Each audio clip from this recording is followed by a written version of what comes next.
तो आज हम एक ऐसे संकट की बात करने वाले हैं जो हमारे घरों में बल्कि हमारे हाथों में ही पल रहा है। ये है ई वेस्ट क्राइसिस। देखिए, हम सब टेक्नोलॉजी से घिरे हुए हैं, लेकिन क्या हमने कभी ये सोचा है कि जब हमारे फोन, लैपटॉप या टीवीज अपनी जिंदगी पूरी कर लेते हैं तो आखिर उनका होता क्या है? आज हम इसी डिजिटल दुनिया के एक बहुत ही अंधेरे पहलू को समझने जा रहे हैं। चलिए, सबसे पहले ई कचरे की इस दोहरी सच्चाई को समझते हैं। ये आप कह सकते हैं एक ही समय पर कीमती खजाना भी है और जानलेवा जहर भी। एक तरफ तो इसमें सोना, चांदी, कॉपर जैसी कीमती धातुएं हैं जिन्हें हम अर्बन माइन यानी शहरी खदान भी कहते हैं। पर दूसरी तरफ अगर इसे सही तरीके से हैंडल नहीं किया गया तो यही खजाना एक बहुत ही खतरनाक जहर में बदल जाता है। ये स्लाइड इस दुविधा को बहुत अच्छे से दिखाती है। हमारे डिवाइस के अंदर छुपा हुआ खजाना और खतरा, ये दोनों एक दूसरे से जुड़े हुए हैं। मतलब जब तक ये डिवाइस हमारे इस्तेमाल में है तब तक तो वो पूरी तरह से सुरक्षित हैं, लेकिन जैसे ही उन्हें गलत तरीके से तोड़ा या जलाया जाता है उनका सारा जहरीलापन बाहर आ जाता है। तो आखिर ये ई कचरा है क्या? देखिए, आसान भाषा में कहें तो कोई भी बिजली या बैटरी से चलने वाला सामान जिसे हम फेंक देते हैं और दोबारा इस्तेमाल करने का कोई इरादा नहीं है, वही ई कचरा है। इसमें आपके छोटे से फोन से लेकर घर का बड़ा सा फ्रिज और यहां तक कि मेडिकल मशीनें भी, सब कुछ शामिल है। अच्छा, तो चलिए अब इस तलवार का दूसरा और ज्यादा खतरनाक पहलू देखते हैं, क्योंकि असली समस्या की शुरुआत यहीं से होती है। यह समझने के लिए कि ई कचरा इतना बड़ा खतरा आखिर है क्यों, हमें अपने डिवाइसेस के अंदर छिपे हुए केमिकल्स की दुनिया में झांकना होगा। सबसे पहले बात करते हैं लेड की। ये पुराने कंप्यूटर मॉनिटर्स और सर्किट बोर्ड्स में खूब मिलता है। अब देखिए, इसकी सबसे बड़ी प्रॉब्लम यह है कि ये हमारे शरीर में जाकर कैल्शियम की जगह ले लेता है और दिमाग तक पहुंचने वाली जो सुरक्षा परत होती है ना, जिसे ब्लड ब्रेन बैरियर कहते हैं, ये उसे भी पार कर जाता है। इससे नर्वस सिस्टम को सीधा नुकसान पहुंचता है, खासकर बच्चों का दिमागी विकास रुक जाता है। अगला नंबर है मर्क्यूरी का। इसकी कहानी और भी खतरनाक है, खासकर जब ये पानी में पहुंच जाता है। वहां ये और भी जहरीला हो जाता है और मछलियों के शरीर में जमा होने लगता है।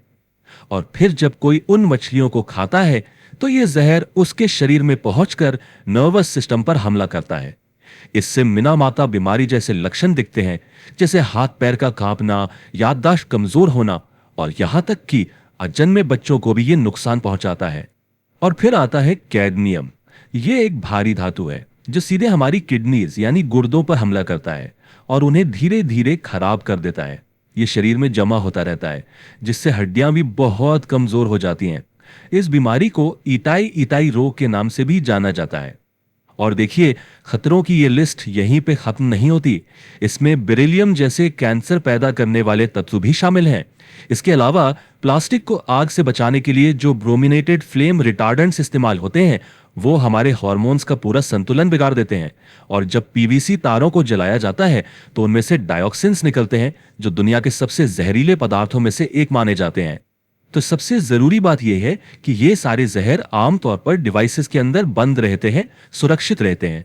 समस्या तब जानलेवा बन जाती है जब इस कचरे से कीमती सामान निकालने के लिए बहुत ही असुरक्षित और पुराने तरीके अपनाए जाते हैं, और इसी वजह से ये जहरीले तत्व हवा, पानी और मिट्टी में घुल जाते हैं। भारत जैसे बड़े देश में ये आंकड़ा सच में चौंकाने वाला है। यहां लगभग 95% ई कचरे का मैनेजमेंट असंगठित क्षेत्र यानी इनफॉर्मल सेक्टर करता है। ये वही लोग हैं जो कबाड़ इकट्ठा करने का काम करते हैं। प्रॉब्लम यह है कि उनके पास ना तो कोई वैज्ञानिक तकनीक होती है और ना ही कोई सुरक्षा के उपकरण, जो इस संकट को और भी ज्यादा गहरा बना देता है। और ये जो समस्या है ना, ये कुछ ही जगहों पर बहुत ज्यादा है। इससे भारत का 65-60 रूल भी कहते हैं। इसका मतलब यह है कि देश के सिर्फ 65 बड़े शहर मिलकर 60% से भी ज्यादा ई कचरा पैदा करते हैं। इसमें मुंबई, दिल्ली और बेंगलोर सबसे आगे हैं, और बढ़ता शहरीकरण इस आग में घी का काम कर रहा है। तो अब सवाल यह है कि इनफॉर्मल सेक्टर में होता क्या है। यह स्लाइड दिखाती है कि कैसे कीमती धातुएं निकाली जाती हैं। तांबा निकालने के लिए तारों को खुले में जला दिया जाता है, जिससे जहरीला धुआं फैलता है। मदरबोर्ड से सोना निकालने के लिए उन्हें तेजाब में डुबोया जाता है, जो सीधे सीधे मिट्टी और पानी को प्रदूषित करता है। और यह सारा काम बिना किसी सेफ्टी के किया जाता है। अब देखिए, ये चुनौती बहुत बड़ी तो है, लेकिन इसका समाधान भी मौजूद है। हमें बनाओ, इस्तेमाल करो और फेंको वाली सोच, जिसे लीनियर इकोनॉमी कहते हैं, उसे छोड़ना होगा और एक ऐसी व्यवस्था की ओर बढ़ना होगा जहां चीजों को बार बार इस्तेमाल किया जा सके। इसी को कहते हैं सर्कुलर इकोनॉमी। इस दिशा में जो सबसे बड़ा कदम है वो है एक्सटेंडेड प्रोड्यूसर रिस्पॉन्सिबिलिटी का सिद्धांत, यानी ईपीआर। ये भारत के ई कचरा नियमों की नींव है। सीधे शब्दों में इसका मतलब है कि अगर कोई कंपनी फोन बनाती है तो उसे बेचने के बाद जब वो खराब हो जाए तो उसे वापस लेकर सही तरीके से नष्ट करने की जिम्मेदारी भी उसी कंपनी की होगी। इसके लिए ना हमें अपनी सोच में एक बुनियादी बदलाव लाना होगा। हमें एक ऐसी संस्कृति को अपनाना होगा जहां हम चीजों को फेंकने से पहले उनकी मरम्मत और दोबारा इस्तेमाल को प्राथमिकता दें। यह सिर्फ रिसाइकलिंग से कहीं ज्यादा बड़ी बात है। ये एक जिम्मेदार खपत का तरीका है। तो एक आदर्श दुनिया कैसी दिखेगी? सबसे पहले कंपनियां ऐसे प्रोडक्ट बनाएंगी जो आसानी से ठीक हो सकें और जिनमें खतरनाक पदार्थ कम से कम हो। फिर हम उन चीजों को फेंकने के बजाय उनकी मरम्मत करवाएंगे, और जब वो बिल्कुल ही बेकार हो जाए तो उन्हें सही कलेक्शन सेंटर्स पर जमा करके वैज्ञानिक तरीके से रिसाइकिल किया जाएगा, ताकि कीमती धातुएं पर्यावरण को नुकसान पहुंचाए बिना निकाली जा सकें। तो आखिर में बात सिर्फ इतनी है कि ई कचरा सिर्फ एक कचरे की समस्या नहीं है, ये हमारी डिजिटल लाइफस्टाइल की एक बहुत बड़ी नाकामी है। हमें अपनी तकनीकी तरक्की और पर्यावरण की सुरक्षा, इन दोनों के बीच एक संतुलन बनाना ही होगा। और सवाल यही है कि क्या हम अपनी सूझबूझ और सही नीतियों से इस डिजिटल अंधेरे से बाहर निकल सकते हैं? इस पर सोचिएगा जरूर।